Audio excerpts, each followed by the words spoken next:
ஐயனார் துணை சீரியலில் டுடே எபிசோடில் நம்ம சேரன் இருந்துட்டு நான் ரொம்பவே வருத்தத்தோடு தான்ப்பா இருக்கேன். ஆனால் அது எப்படி வெளியே சொல்கிறதுன்னு தெரியாமல் தான்ப்பா இப்படியெல்லாம் நான் பண்ணிக்கிட்டு இருக்கேன்.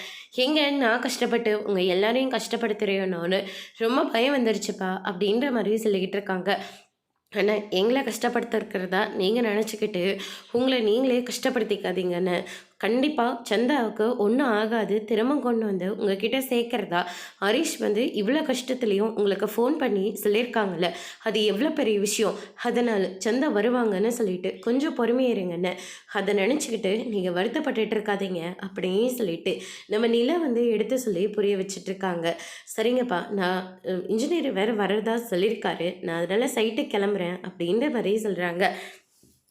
அண்ணே என்னண்ணே இப்படியேவா கிளம்புவ, ஷர்ட் கூட போடாமல்? ஆமாம், இல்லை மறந்துட்டேன், ஷர்ட் போட்டுட்டு கிளம்புறேன், எனக்கு சாப்பாடெல்லாம் வேண்டாம் அப்படின்ற மாதிரி சொல்லிக்கிட்டு இருக்காங்க. சாப்பாடு இல்லைன்னா எப்படி அப்படின்னு சொல்லிட்டு நிலா இருந்துட்டு சரி ரெடி ஆகிறதுக்கு வரதுக்கு முன்னாடியே சாப்பாடெல்லாம் எடுத்துக்கிட்டு அண்ணன் இந்தாங்கண்ணே அப்படின்ற மாதிரி சொல்லிடுறாங்க. பாண்டி இருந்துட்டு அண்ணன் இருண்ண நானும் வரேன் அப்படின்னு சொல்லிட்டு அவரும் போய் ரெடி ஆகிட்டு வராங்க. அண்ணனை சைட்டில் கொண்டு போய் விட்டுட்டு வந்துடுறேன், இல்லாட்டி ரோட்டில் போகிறவங்க வரவங்க எல்லாருமே அண்ணனை நல்லா விசாரிச்சுட்ருப்பாங்க அப்படின்ற மாதிரி சொல்லிடுறாங்க. ரொம்ப நல்ல வேலை பண்ணியிருக்கீங்க பாண்டி, ஆனால் உங்களுக்கு சாப்பாடு நான் திரும்ப வந்துடுறேங்க அப்படின்ற மாதிரி சொல்லிட்டு பாண்டியும் நம்ம சேரினை உட்கார வச்சுக்கிட்டு கிளம்புறாங்க. உனக்கு எதுக்கடா கஷ்டம், திரும்ப நான் வரும்போது அப்படின்ற மாதிரியே சொல்லிக்கிட்டு இருக்காங்க. அண்ணன் வரும்போது ஒரு ஃபோன் மட்டும் பண்ணினேன், நான் வந்து உங்களை கூப்பிட்டுக்கிறேன் அப்படின்ற மாதிரியே சொல்லிடுறாங்க.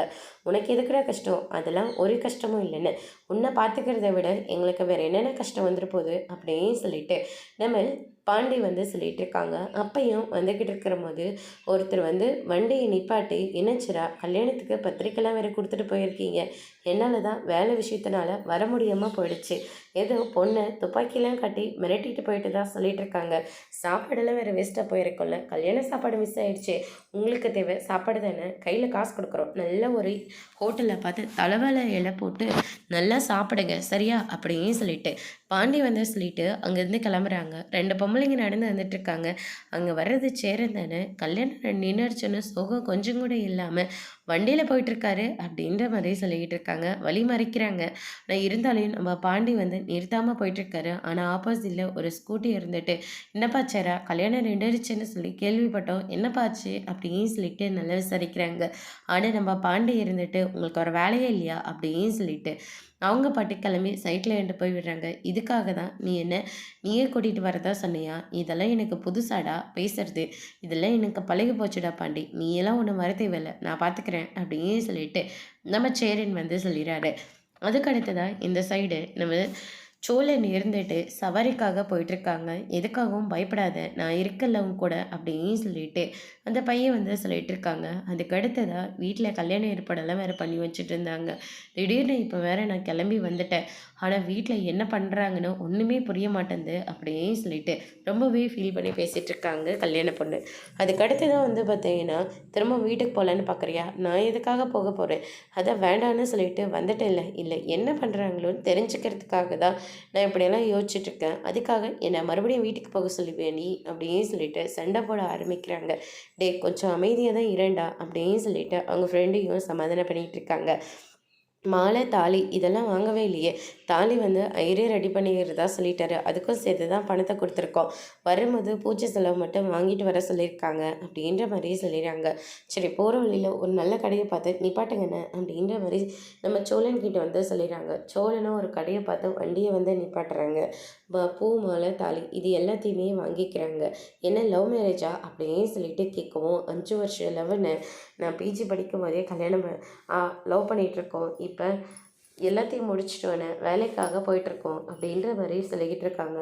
என்ன பொண்ணு பெரிய இடமா இல்லை மாப்பிள்ளை பெரிய இடமா, பொண்ணு தானே பெரிய இடம், எங்கள் வீட்டில் கொஞ்சம் லோ, அதனால் யாருமே ஒத்துக்க மாட்டேங்கிறாங்க, அதனால தானே அப்படின்ற மாதிரி சொல்லிக்கிட்டு இருக்காங்க.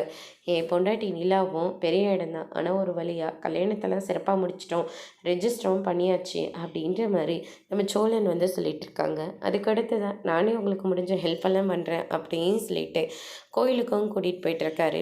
அதுக்கடுத்து தான் இந்த சைடு நிலாவை பார்க்குறதுக்காக திவ்யா வராங்க. நான் நிலாவோட ஃப்ரெண்ட் அங்கிள் அப்படின்ற மாதிரி சொல்கிறாங்க. உள்ளே தான் இருக்காங்க, உள்ளே போங்க அப்படின்ற மாதிரி சொன்ன உடனே திவ்யாவும் உள்ளே கிளம்பி போகிறாங்க.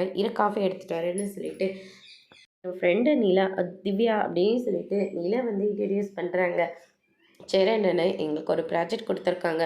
நாங்கள் இப்போ புதுசா கம்பெனி ஒண்ணு ஓப்பன் பண்ணியிருக்கோம்ல. அதனால தான் இந்த ப்ராஜெக்ட்ட நாங்க எடுத்து நடத்தலாம்னு சொல்லி முடிவெடுத்திருக்கோம். அப்படின்ற மாரி எல்லாம் வந்து சொல்லிட்டுருக்காங்க. அதுக்கு அடுத்தது எக்ஸ்பிளைன் பண்ணிட்டுருக்காரு. நீ நடேசன் இருந்துட்டு, இதுக்காகவா செங்கல் சிமெண்ட் படிக்கிறதுக்காகவா நீங்க 4 வருஷம் படிக்கிறீங்க? அதுக்காகலாம் எங்களோட வேலையே கிடையாது. ஒரு 4 சென்ட் இடம் இருந்தா கூட, அந்த 4 சென்ட்ல எவ்வளோ பெருசா, எவ்வளோ சின்னதா வீடு கட்டணும்னு சொல்லி நாங்க அளவெடுத்து கொடுப்போம் அப்படின்னு சொல்லிட்டு நிலா வந்து சொல்லிடுறாங்க. ஓ! இவ்வளோலாம் தெரியுமா? பெரிய வேற லெவலில் தான் அப்படின்னு சொல்லிட்டு நம்ம நடேசன் வந்து அவங்க எப்படியெல்லாம் பேசுகிறாங்க, எப்படியெல்லாம் பிளான் பண்ணுறாங்கன்னு சொல்லி மேலிருந்து பார்த்துட்ருக்காரு. அதுக்கு அடுத்ததாக சேரன் இந்த சைடு நம்ம சந்தாவை முதல்ல பார்த்தது, வீட்டுக்கு வந்தது, கோயிலுக்கு போன இடத்துல சந்தா வலிக்கு விழும்போது சேரன் போயிட்டு தாங்கி பிடிச்சது, கல்யாணம் வரைக்கும் வந்தது, கடைசி நேரத்தில் சந்தாவை கூட்டிகிட்டு போனது, இப்படி எல்லாத்தையும் யோசிச்சு பார்த்து சேரன் வந்து ரொம்பவே வருத்தத்தோடு இருக்காரு. அதோடு இன்னைக்கான எபிசோட் முடிச்சிருக்காங்க. இனி ஐயனார் துணையில் அடுத்தடுத்து என்னெல்லாம் நடக்க போகுதுன்றதை வெயிட் பண்ணி பார்க்கலாம். தேங்க்யூ.